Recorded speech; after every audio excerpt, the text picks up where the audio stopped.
For generations, women benefited from an unspoken social contract, the social shield.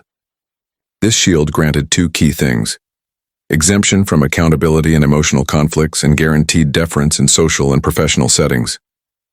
It meant women received special treatment, often through the mechanism of male chivalry or simply the avoidance of conflict. The core shift today is the collapse of this shield.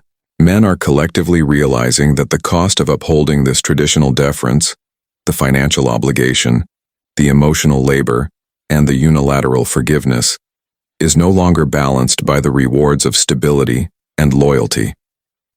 In a world where divorce is easy and commitment is rare, men are rationally choosing to withdraw the subsidy of special treatment. The modern woman is experiencing this collapse as a brutal shock. She expects the world to continue to make allowances for her behavior, especially her emotional volatility. But she is meeting a cold, new reality: accountability. When she employs traditional tactics, emotional outbursts, shaming, or playing the victim, she finds these tools no longer work. Instead of instant submission or apology, she receives indifference or rational pushback. This sudden lack of deference is seen by women not as equality, but as injustice. They interpret the end of special treatment as outright oppression, because they have internalized the expectation of automatic privilege. The core lesson here is that deference must be earned through mutual respect, not assumed through gender. The second area where special treatment is failing is in the conflict test. In the past, if a woman initiated conflict or behaved poorly, the man was expected to absorb the damage, manage her emotions, and instantly apologize to restore peace. This made her emotional volatility a powerful low-effort weapon.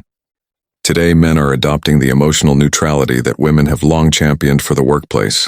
When a woman escalates conflict, the modern man is learning to refuse engagement. He meets the drama with calm silence, logic, or simply walks away. This action, the withdrawal of attention and emotional response, is the ultimate shock to the woman accustomed to instantaneous deference. This withdrawal forces her to confront the fact that her emotional outbursts have lost their leverage.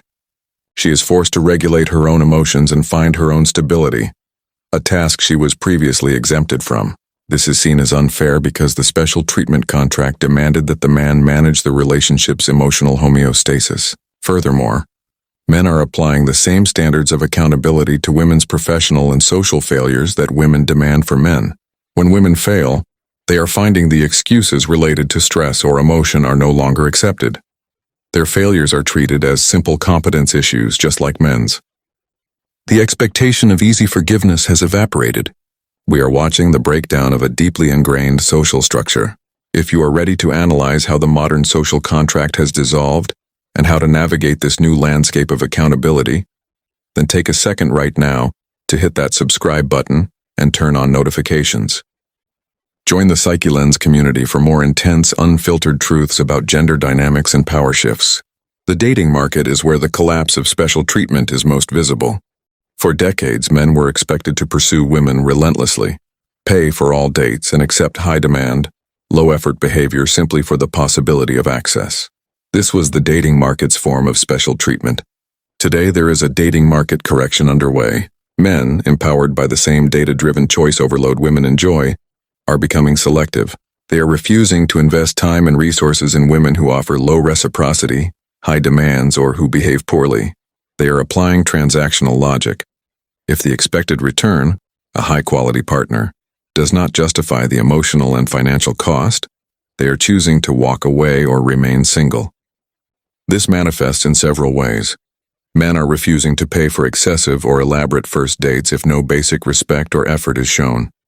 They are refusing to chase or commit to women who display poor character. They are demanding parity and effort. If she wants high-value resources, she must offer high-value character and loyalty in return. The shock for the modern woman is that her gender is no longer a sufficient asset to guarantee high-value male attention. She is forced to compete on the grounds of character, competence, and commitment, just like men have always had to compete. The age of demanding maximum output for minimal effort is rapidly ending, and this feels like a fundamental loss of power. The final conclusion is that the end of special treatment is not a malicious act. It is the inevitable consequence of achieving true structural equality.